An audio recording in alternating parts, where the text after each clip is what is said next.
Bom dia, sexto ano, bom dia, vocês podem perceber que é dia, né? Talvez vocês assistam esse vídeo à tarde ou à noite, não importa. Eu espero que vocês estejam muito bem e que em breve possamos estar todos juntos, né? Porque diante de toda a dificuldade, de todo esse problema que nos causou, né? Nos levou ao isolamento, estamos então afastados, mas acredito eu que você fazendo a sua parte, eu fazendo a minha, todos contribuindo, em breve estaremos todos juntos voltando à nossa rotina. E como as coisas não podem parar, a vida segue, né? O nosso processo, que faz parte do ensino-aprendizagem, precisa também continuar. Então estaremos tendo aulas assim periódicas através de videoaulas, e o nosso assunto de hoje é ser amigo da sabedoria. Então, vamos começar com o subtítulo: Outra maneira de enxergar a Deus. Quando a gente fala em Deus, especialmente em nossa sociedade ocidental, aqui no Brasil também, a gente vai falar muito numa perspectiva judaica, porque ela precede o cristianismo, que é a religião majoritariamente, né, em número de pessoas presente em nosso país. Então, a gente pensa lá nos judeus, né, especialmente aquilo que nós conhecemos como Antigo Testamento. E a gente vai ver que, para os hebreus, Deus realizou milagres por intermédio do grande profeta, né, uma espécie de profeta, Moisés, que teve a missão de salvar o seu povo. Então, Deus escolhe no meio do povo hebreu, né, os hebreus são os antigos judeus, né? Então ele suscita um homem que vai liderar esse povo e vai fazê-lo um povo liberto, saindo das garras lá do Egito, do faraó, para poder se tornar então um povo livre. E vai levar aí 40 anos, né, até conseguir encontrar e se fixar na tão sonhada Terra Prometida, né? E aí, esse povo hebreu, ele vai compreender Deus como aquele que suscitou um homem do meio do povo, que liderou esse mesmo povo para poder libertá-lo da escravidão, né? Só que outros povos, eles enxergaram Deus de uma maneira diferente, né? Houve sábios que o enxergaram nas maravilhas da natureza e no espaço infinito. Quando falamos de sábios, estamos falando das pessoas que possuíam grandes conhecimentos, ou conhecimentos intermediários, mas em vários aspectos, em várias áreas, né? Estamos falando de um período onde a ciência ainda não era desenvolvida, e é a partir daí dessa ideia de sábios, especialmente lá na Grécia Antiga, que vão começar a surgir os hoje, né, conhecidos filósofos, né? Filósofos são aqueles amigos da sabedoria. Nós vamos falar sobre isso daqui a pouquinho, né? Então, na Grécia Antiga, muito antes de Cristo, nasceram as ideias sobre o que é ser sábio. Os primeiros sábios estavam interessados na ideia de Deus. Então, aqueles que se destacavam na sociedade porque refletiam sobre a vida, porque tentavam compreender o mundo que estava ao seu redor, como que o ser humano agia diante de determinadas circunstâncias. Então, essas pessoas que eram sábias, eles estavam primeiramente interessados em compreender Deus, né? Um grande sábio que também estava interessado em Deus era Pitágoras. Vocês vão ouvir falar muito desse carinha, né? Pitágoras, porque ele era um filósofo. Na verdade, a ideia de filosofia, né, de filósofo, aquele que é amigo da sabedoria, vai começar com Pitágoras. Só que ele ficou muito conhecido também por ser matemático.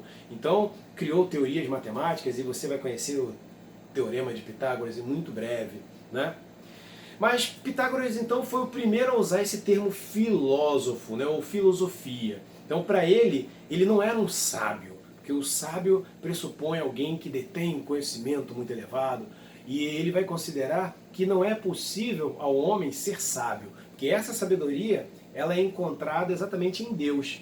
E o homem, o máximo que vai conseguir é ser amigo dessa sabedoria que está contida em Deus. Então ele inicia esse movimento de filosofia, ele cria esse movimento, por assim dizer, né? E se autoproclama amigo do saber. Ele, além de ser matemático, também vai fundar uma religião. Baseado nesse princípio da busca incessante em compreender Deus, ele vai fundar uma religião, E ele se tornou muito importante, como eu disse, também pelos seus estudos matemáticos. Então ele é considerado um dos pensadores mais importantes da história.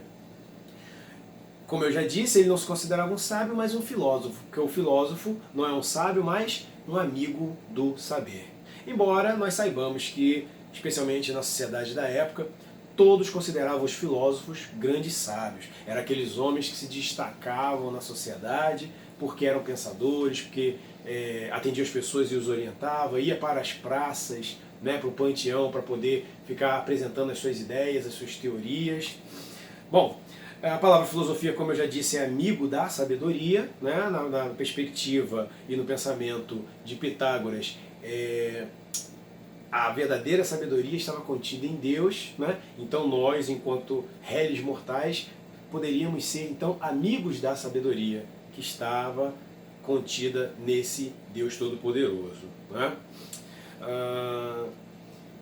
Para Pitágoras, o ser humano não possui sabedoria, mas deve sempre buscá-la para progredir. Então, se essa sabedoria está contida em Deus, o homem deve ser amigo dessa sabedoria para estar buscando em Deus elevar-se cada dia mais e progredindo na vida, né? Como uma espécie de processo que vai fazendo com que você vá melhorando dia após dia. Não podemos esquecer também que Pitágoras, como funda uma religião, então ele vai pensar na vida humana também, de certa maneira ligado à transcendência, ligado a esse Deus Todo-Poderoso, né?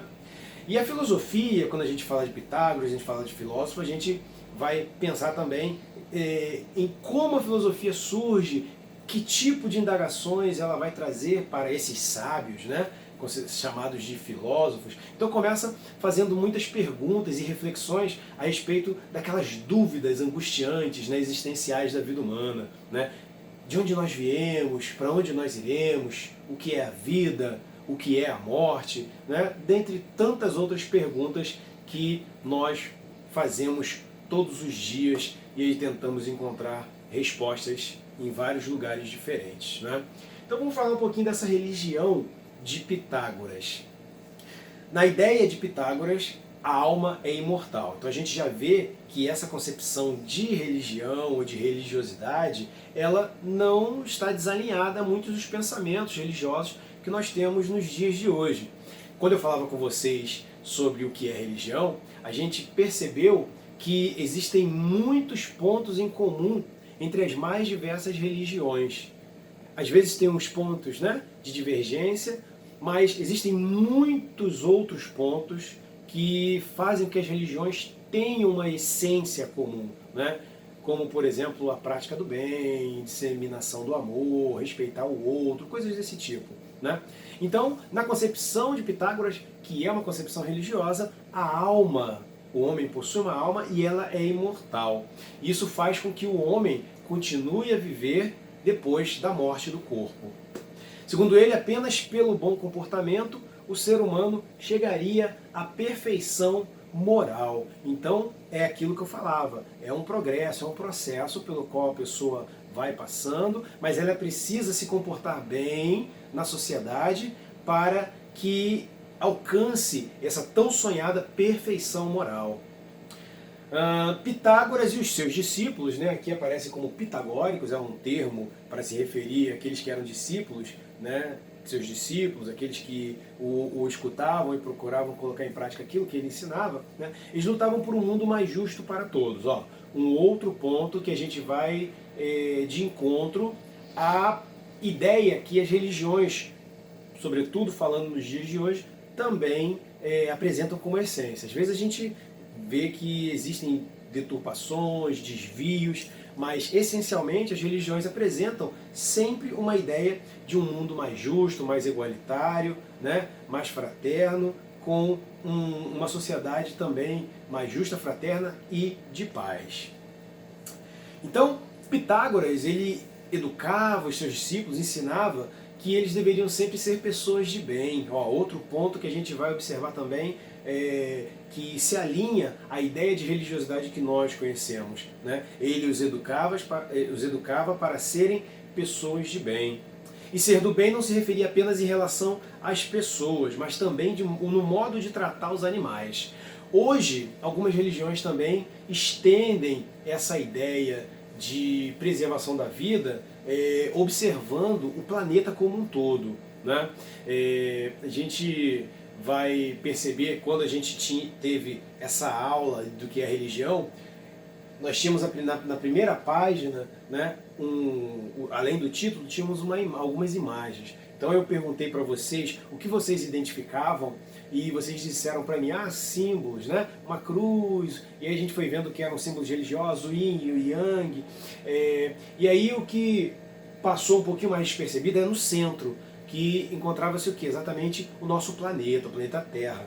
E o planeta Terra hoje, eu falava também para vocês na ocasião, ele simboliza vida. Talvez mais do que simbolizar, ele significa vida. Até porque tem a vida humana e tem as outras espécies de vida que nós encontramos também nesse planeta. E aí, essa religião de Pitágoras vai estender essa ideia de respeito não somente aos homens e às mulheres, mas também aos animais. E eles faziam isso de uma forma tão radical que eles não se alimentavam de animais, eles eram vegetarianos. Ou seja, o respeito ia para além, né? Nem poderiam comer dos animais porque deveria se respeitar a vida. Na Grécia Antiga havia grande discriminação. Então, nós percebemos que, ao longo da história, a gente percebe que homens e mulheres sempre foram tratados de formas diferentes, né? De forma diferente ao longo de todo esse processo. Então, homens sempre foram considerados melhores, superiores às mulheres, e a gente considera isso, a gente chama de sociedade patriarcal. Já na concepção de Pitágoras, essa diferença não deveria existir, né? Então, a gente percebe os princípios que emanam dessa religião de Pitágoras, coisas que hoje a gente reflete, né? Então, já lá atrás, há tanto tempo atrás, ele já tinha um pensamento que hoje a gente ainda debate, e a gente já sabe que é uma grande besteira pensar que homens são superiores às mulheres, né? Então, para quem acredita, para quem tem fé em Deus, sabe que homem e mulher foram criados à sua imagem e semelhança, então devem ser considerados iguais, né, em dignidade, e por isso devemos respeitar a todos sem fazer essa distinção. Então, não havia diferença para Pitágoras e seus discípulos entre homem e mulher, assim como não havia também diferença entre escravo e senhor. Os escravos naquela época eram considerados uma subespécie de vida que era inferior inclusive aos animais. Então, para Pitágoras e aqueles que eram adeptos dos seus ensinamentos, adeptos da religião que ele fundou, então não havia diferença entre homem e mulher, entre escravo e livre. Ok? E as casas, né, e as propriedades eram compartilhadas por todos, sem distinção de classes sociais. Então eles se viam realmente como uma grande família, como irmãos e irmãs, e tinham uma vida mais em comum. Então não havia diferença de classe social, de quem era rico, de quem era pobre. Todos tinham uma vida bem parecida, tinham uma vida em comum, né? Aquilo que a gente percebe também no princípio do cristianismo, que consolidou-se como comunidades, né? Vidas em comum, comunidade. Então também observava-se isso a partir da perspectiva de Pitágoras e da vida daqueles que o seguiam, né? Desses pitagóricos, desses que eram seus discípulos e suas discípulas. Então, ricos e pobres, homens e mulheres viviam como iguais. Todos deviam se respeitar e se tratar como irmãos. E a gente traz isso para o dia de hoje, né? Como o mundo precisa se inspirar em pessoas como Pitágoras, né? E nos seus discípulos, que olham para os outros e reconhecem neles a figura de homens, de mulheres, que foram criados à imagem e semelhança de Deus, não importando a origem, não importando a cor, não importando o idioma que fala, não importando de onde vem. A verdade é que, para aqueles que acreditam, todos são filhos de Deus, né, filhos e filhas de Deus, e devem se respeitar mutuamente, porque foram criados à sua imagem, à sua semelhança, e foram criados igualmente em dignidade. Tá bom? Nós vamos encerrando assim a nossa aula de hoje, E eu faço votos de que vocês possam tomar as precauções necessárias, porque se todos observarem, né, cada detalhe, cada particularidade do que deve ser feito, do que deve ser realizado, a partir das orientações das autoridades de saúde, eu tenho certeza que muito breve estaremos retomando nossa vida normal, estaremos juntos novamente para estarmos inseridos nesse processo de aprendizagem, não mais à distância, mas de uma forma presencial. Tá bom? Então fiquem na paz, Deus abençoe e até a próxima.